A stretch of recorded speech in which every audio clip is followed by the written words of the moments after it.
Hello, everyone. Hopefully, you can hear me better today. I found my mic. I had to pack up my room and move some stuff around. I had all that stuff packed away. So, I did find my microphone. So, hopefully, the sound is better. Thank you for joining me. For those of you who are new, my name is Twanna Carter, and I am a career and anxiety coach. And I coach professional women who are fed up with anxiety holding them back, and what they want to do is overcome that stress and that doubt to get back on track, get their life back on track for success and happiness, because you don't have to choose one over the other. Right? I do believe that you can have both. You don't have to sacrifice one or the other, and you don't have to let anxiety chase one of those away. Right? So thank you for joining me. I do also want to say that I do have a chat box. Let me get back to that chat. Yeah. Have a comment box where you can drop in comments, you can drop in questions today. And for today, I'll be talking about ways to boost your self-esteem, right? So that you can just be confident, think confidently. Yes, that is so important. Self-esteem is so important. If you want to get anything done in life, you're going to need to get that self-esteem where it needs to be, right? So, saying if you've not been here before, you probably don't know that I have social anxiety, which is why I do have a free support group for women. It's called Rising Above Anxiety, and you're more than welcome to join. That is how I got to this space, because I was almost 40 before I knew that I had social anxiety. I just didn't have any idea. A lot of things that I was experiencing, I didn't chalk it up to anxiety. And one of the things that social anxiety did is my self-esteem was in the toilet. It was absolutely in the toilet, and I couldn't figure out why. I couldn't figure out what to do, how to get there. So that's why I'm doing this today. I'm going to give you some ways to boost that self-esteem. Get it out of the toilet, or even if it's not in the toilet like mine was, if you're halfway there, let's get you all the way there, right? So I did want to mention a couple of things. I told you about the chat. You can drop a chat in there at any time, and I will answer that online. And again, thank you for being here. And as well, thank you for the people who catch the replay. I do appreciate that. You too can leave me comments in the chat, because I do circle back and I answer you. I make sure that I am, answer your comments or answer your questions and what have you. Okay. So I also like to tell you, because I have this little tickle in the back of my mind that if I use notes, that means I'm not that smart. And then it takes me back to my, sometimes I get that flashback when I had social anxiety and my throat would kind of freeze up on me and I couldn't get a word out. I used to actually do that. That was one of the things that was one of the symptoms that I had from social anxiety. So I do have some notes that I will glance down from time to time, and be sure that I am giving you everything that I promised that I will give for you today. Right. So one of the things that we know is that self-esteem can really cause a vicious cycle. It just causes a cycle. I have low self-esteem, so I must not be worth anything. I'm always stupid. I'm always this. I'm always that. I'm always this. And it gets you on this cycle where you're cycling back and forth with, you almost feel okay, and then something bad happens and you feel down again, you feel bad, and it can just really lead you to feeling like you're unmotivated, you don't really want to change, and you really don't know what's even making you feel down in the first place. And then some people will get to that, why try? Nothing's going to get better anyway, so why should I try? That is the reason why we work on self-esteem, because we want people who have gotten to that point, or before you get there, before you get to that, why try? Nothing's going to be any better anyway. We want to pull people out of that. So it's about understanding this, that if you don't change the root cause of your negative feelings, then it really just takes your self-esteem, takes a deeper dive in the opposite direction. So we don't want to dive down on it. We want to work and bring it up level by level. So one thing we can be sure of, the cycle of negativity can be really damaging. It can just, not only does your self-esteem plummet, but your self-confidence falls as well. Your self-value and your self-worth, how you feel about yourself, falls as well. And you don't perform as well as you can at work. You don't perform as well, and it's not just about work, but it's about being on a team. If you're a professional athlete, if you're a musician, if you're a teacher, if you're a minister, any of those things, you don't do them as well as you can when you don't feel like you have value, when you just don't feel like you're worth anything because your self-esteem is so low and your self-confidence is low. And so again, I want to give you some things today, these techniques. I want you to try these to break that cycle of low self-esteem or feeling bad about yourself. We can break those thoughts and get you back on track, right? To feel great about yourself, to build that self-esteem. So number one, I know this one works because I've tried it. Okay. Master a new skill or learn something new. When you learn something new, especially, if you hadn't really done it before, you thought, maybe I'd like to do it, I'm not sure if I can. When you jump in with both feet and learn something new, makes your confidence level rise. Like, I did this, I did it, I actually did it. I had one of these moments where I had something on my list to do now for about 11 years or something. It's just been out there on my to-do list. I'll get around to it. And I'll be honest to say, I'll put out there honest to say that I took a class on this particular thing, and everybody around me seemed to know. Evidently they've been working in it before, and they were just answering questions. And I literally was trying to find in the book where everybody was talking at, and they were rapid firing questions.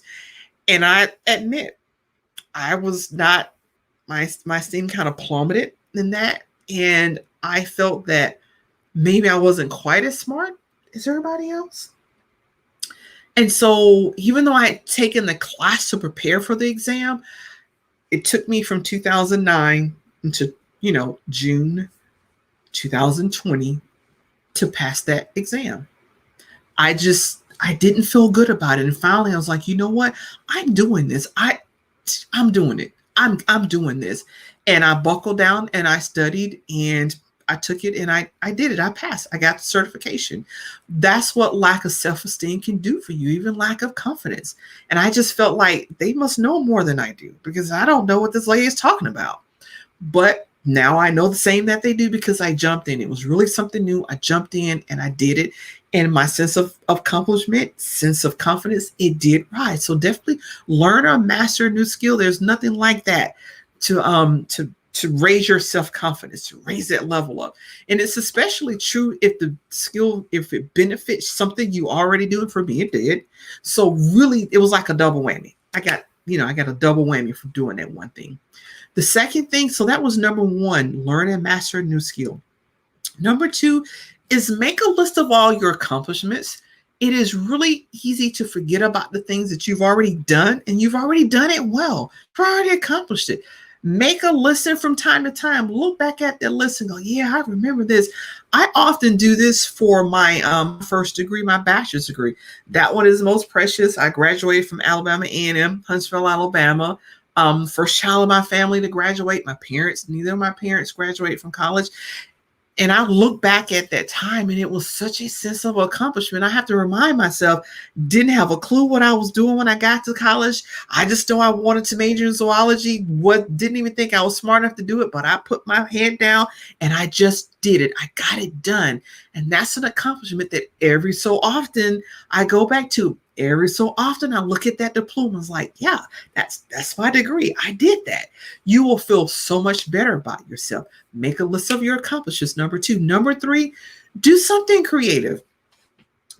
Being creative uses a different part of your brain. It really stimulates your brain and it makes use of more of your brain, and you get bigger results. And you combine that creativity with some talent, or you develop a new talent or a new skill, and it does make you feel good. It's like, I did it, I accomplished that. And it's creative, and you can sit your creation there and you can look at it. Or if whether it's music, you wrote a new song, or you were able to get a new song down pat, or I'm always fascinated by people who write and who can write symphonies or write songs and put together lyrics. always fascinated about that. I'm a left brain person, so that right brain just really fascinates me. But use that creative part of your brain, and it does make you feel good when you do that. Then you can feel like, yeah, that self-esteem starts to rise up, and that self-accomplishment, like, yeah, I did that. I did that. Right? So that was number 3, do something creative. Number 4, set values for your life. Really, it's about, what are your values? And if you know what your values are, does your current lifestyle, are you living the current lifestyle that you're living? Is it in accordance with your values? One of the basic human needs is to be congruent. Be congruent with what you believe and what your values are. And one of the things that can make your self-esteem plummet is if you're living a life that doesn't agree with what your values are. So check out your values. If you don't know, they have tons of assessments on there. You can look at those values, pick them out, and make sure that you're living a life that reflects your values. It will build your self-esteem. Really, it's about learning who you are, standing for what you believe, and standing firm on those values. It increases your self-esteem, and it will also increase your confidence. Absolutely. So number 5, think positive. This one, I had some things in my life that I was afraid of doing. And when I say in my life, really, from an 8 or 9-year-old child, I lived in fear of doing it. And I got to tell you that very thing that I lived in fear, because I know this is going to happen. It's like, no, we won't do. I know it's going to happen. I know it's going to happen. And then some 20 something years later, exactly what I feared happened. And I was like, I kind of sat back like, whoa. I actually had this set of thoughts for this long. And it happened. And it was negative thoughts. And almost to like how I thought it would happen, happened. And then I got angry. I said that at first. I got angry. And then I just came back with, I'm not going out like this. I refuse to go out like this. It's not going to happen. I'm not going out like that. Then that really pointed to that switch. I switched. And I was like, you know what? I'm thinking positive. I can do this. I'm going to change my life. I'm actually going to do this. And I start to little by little overcome it. So when you have a challenge, don't think about all the things that can go wrong. Think about all the things that can go right. Imagine yourself, when it goes right, this, and when it goes right, that. And I have to do that with public speaking. I have social anxiety, and that was something public speaking I was on a number of jobs I've had. They had a public speaking component. And I just started to really get into thinking about what happens, right? I do it here. When I flub, I was like, well, I messed that one up. I have to try it again, right? Think positive. And then once you accomplish it, you'll be proud of yourself. Self-esteem comes up. Self-confidence rises right with it. And then number 6 kind of goes along with that too. Stretch your comfort zone. If you just live in your comfort zone, you'll always get what you've always got. But you'll always be looking out in fear and wondering what happens if I tried that. I don't want to, get to the end of life and just have a whole long laundry list of stuff I was afraid to try. Stretch that comfort zone. Try something new. I had a daughter, my middle daughter was very much her food. She did not like to try new things. She was just it was Sprite. It was always Sprite, not 7-Up, not Pepsi, not Coke. It was only Sprite. It was a hamburger. It was this. It didn't have she was just always that way. And then one day she watched Strange Food, something with Anthony, somebody on one of those PBS channels or what have you. He just goes around trying all the strange food. And then the next thing I know, she started trying, she got out of that comfort zone and she tried one new thing, one new food. And then she tried another, and then she tried another, and then another, and then another. Next thing I know, she's eating sushi. Loves it. She got out of that comfort zone and she tried something new. Get out of your comfort zone, try something new, go somewhere different, meet new people. As a result of stretching that comfort zone, you will find that your self-esteem rises because you're like, I did that. Oh my God, I did that.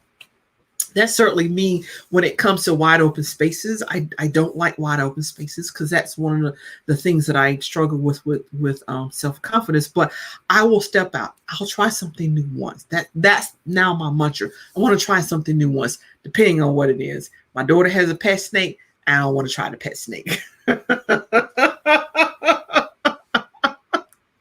I will say this: I have touched a snake before. Once will do me a lifetime. She's bound and determined to get me to hold that snake. I don't know. That may be one of my new things I tried. Stretch my comfort zone. Okay. Number 7 is a tip that anybody can do. Help somebody do something. Help someone else. You'll feel such a sense of achievement. You will definitely enjoy a higher self-esteem. And there's nothing like that feeling you get by helping someone out. Be sure they want your help, though. Don't just say, oh, I just know you need help with this, because they may not need help with that. Ask first.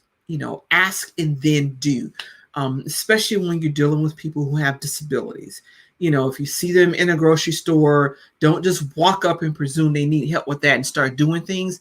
Ask first, because they may have a system with how they're doing things. Right now, I know that sometimes, I'm 5'9", and if I've got on some shoes and whatnot, I might be like 5'11", maybe 6 feet. And I often get asked in the grocery store, it'll be a short person there, a shorter person, and they'll see me like, those are all out. And I'm reaching up to that top shelf to get something, and they're kind of timid at first, and I'm like, can you give me one of those too? And all of a sudden, there'll be 3 or 4 people that see me and I say, can you give me one too? And I love that because it doesn't cost me a dime. It doesn't cost me anything to just help somebody out. And I feel good because at one time in my life, I hated being tall. I wanted to be short like all the other girls around me. They got great boyfriends because they were shorter. I didn't get the boyfriend thing because I was so tall. I was taller than all the guys. But anyway, I kind of carry on there. But definitely help someone. It doesn't cost you. Most of the time, it doesn't cost you anything. And the greater level of self-esteem that you get behind that is just worth it. It is absolutely worth it. Okay. So number 8 is important. Heal your past. I can never remember this author who said it. He was I believe a pastor in the church too.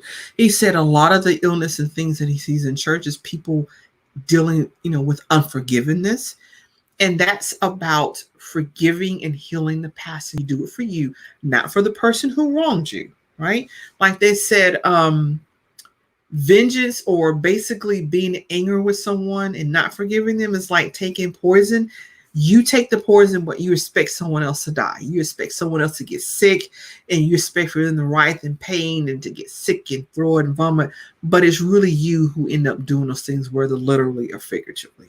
Right? Really, anxiety and stress can cause you to throw up. It can cause you to vomit. Can give you a headache and a stomach ache. It also can cause cancer and diabetes and lupus and all these other things. So work towards healing your past, right? If needed, if you have struggling in this area, see a minister, see a pastor of a church, speak to your rabbi, speak to an imam, speak to someone, speak to a counselor, speak to a coach to get past this so that you can just heal for once and for all for you and move forward. Forgiving someone doesn't mean that you agree with what they did to you. Forgiving someone doesn't mean that you let them do it again. That's not what it is about. It's, I think Oprah said it best, is forgiving when it's finally there, is understanding you're letting go that things could have been any different than what they were.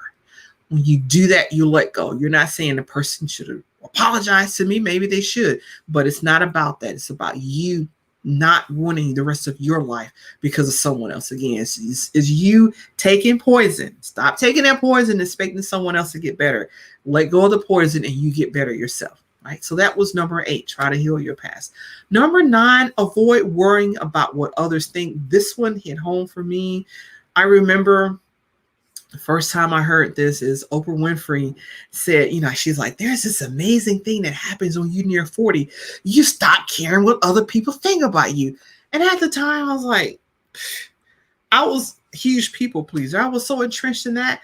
But when I start to get close to 40, that's part of it. Man, I really didn't think about what people thought about me. I stopped caring. It's like, so what? The only person in the world who matters what they think about you is the person that you look at when you look at in the mirror in the morning time or in the evening time or nighttime, whatever you look at your mirror. That person who looks at you, that's the person you need to worry about what they think about you. Anybody else, be gone. Don't worry about it.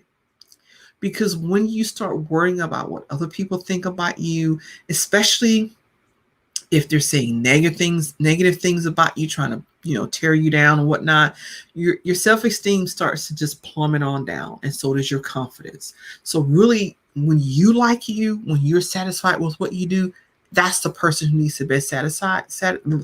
Flub the word there. That's the person that needs to be satisfied. That's the person who, when she's satisfied or he's satisfied, that's when your self-esteem raises up. That's what's important. So avoid worrying about what other people think about you, right? And sometimes you're wrong anyway. What you think that people are thinking about you is not really what they're really thinking. How many thinks can I use in one sentence, right? There you go. Don't worry about what other people are thinking about you. Number 10 really works as well. I've used this one a lot, is read something inspirational, right? I kind of moved my thing over here. Alex said hello. Yes, I get really caught up when I talk, so definitely got to do that. Thanks for popping in, Alex. Read inspirational books. It does several things. Number one, oftentimes we feel isolated, especially when you're anxious or when you're depressed or you're feeling down. We feel isolated. Nobody else knows what I'm going through. I'm the only person this ever happened to. I can't believe this happened to me. Why does it always only happen to me and nobody else understands? When you start reading inspirational books, you find out that what happened to you has happened to someone else. Then you get to look at how they dealt with it, how they got through, and how they became successful. After all, they published a book on it, right? And then I've already talked about the second part is you stop thinking you're the only one. Isolation can make you feel anxious or it can make you feel depressed. And really knowing that someone else has traveled your journey is a great thing. I've read a lot of books on confidence because I struggle, on and off with confidence for quite some time in my life, mainly because of the anxiety and really social anxiety. I mean, I had different types of anxiety, but certainly social anxiety was one of the anxieties that I had. So my confidence bounced up and down all over the place. And I really found that helped me was reading books about other people's confidence and how they got through a test or how they got through a trial. So I do love to read. After my PhD, I had to be honest and admit I didn't want to read any more books. And it took me 4 years to get back into reading. About 4.5, 5 years, but I'm back and I actually love it. I bought a Kindle and I was, at one point, I was reading 2, 3, 4 books a month, but really reading things that are inspirational is a great way for you to lift your own self-esteem through someone else and through their journey. And it makes you feel better. It makes you feel optimistic. And you really feel good about yourself and also pulls up that confidence too, right? So we are down to number 11 if you're keeping count. Stay away from the negative people. Back up from the negative people. There will always be people in your life who are going to tear you down. It's not all that good. You think you'd all that. It's really not that. I know. And there are other people, and they've just done it better than you. You're not the only person. If you have people like that in your life, push away, walk away. Sometimes I realize it's family members that say that about you. And so while you don't necessarily want to cut family members off, you can start reducing the time that you spend around them. I've had some people in my life, I've cut them out. I've never cut out a family member, knock on wood, never done that one. But I will spend less time around people. I will reduce my time around them. I have friends that I've cut out, I had to let go because they were so negative. And I realized that every time something, positive happened in my life, and my self-esteem was up there, I would talk to them. And by the time I got done, I'd be like, oh. Then I'll just have to let them go. If people are always putting you down and making you feel bad about yourself, probably time to let go, back away from that person, because some people are energy vampires. They sap all your energy and they drain your self-esteem, right? Let them go. It is okay for you to do you. Find positive people to be around. You are a composite of the 5 closest people to you. Look around at those people. If they're not going anywhere, not accomplishing things in life, and they're busy tearing down everybody else, you get where I'm going with that. Find 5 other positive people who are doing things that make you feel good, who are a little ahead of you, so that it's a little bit of challenge. Not that you're competing, but they inspire you to go better, to go further, to do more things, right? Stay away from the negative people. And number 12, that sound you heard was me knocking my mouse over there, because I need to scroll down my list here. Number 12, take care of your appearance. This one I do. When my first virtual job, and I can work in the home, I tried doing that pajamas thing. It didn't work for me. I literally had to get up, get dressed, comb the hair, put on a nice outfit, and then I felt I was at work and I could sit down at the table and type in my house. No, I didn't go anywhere, but it just made me feel better. I looked after myself. I felt better. I just felt like I was ready to accomplish the world. Take care of your appearance. Now, for some people, I get it. It is a treat to be able to telework and work in your PJs. If that's you, ignore this one.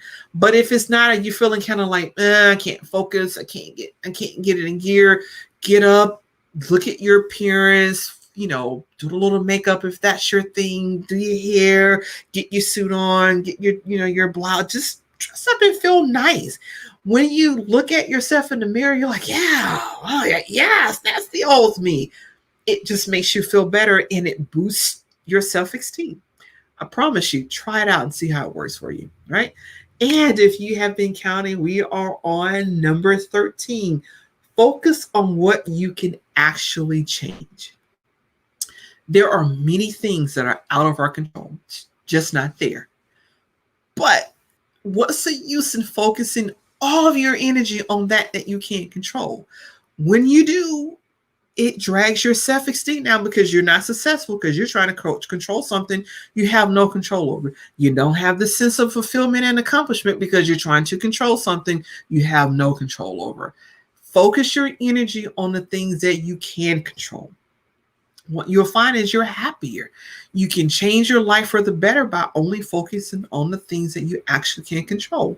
So whether you decide to do all 13 of these strategies, these tips to boost your self-esteem, or whether you do 2 or whether you do 5, start working on them. And what you will see is, little by little, you'll see your self-esteem start to rise.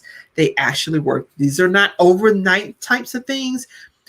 If you consistently apply, not perfectly, but consistently apply them, you'll see that self-esteem start to rise, and along with it, your confidence as well.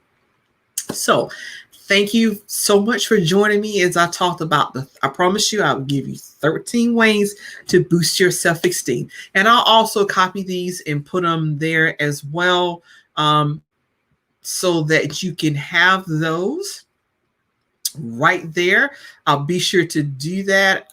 I could start copying those right now, put them out there. I think I just want to put them out there all at one time for you. But so this Friday it's not Thursday this time around, but this Friday is actually Open Topic Friday. So what is Open Topic Friday?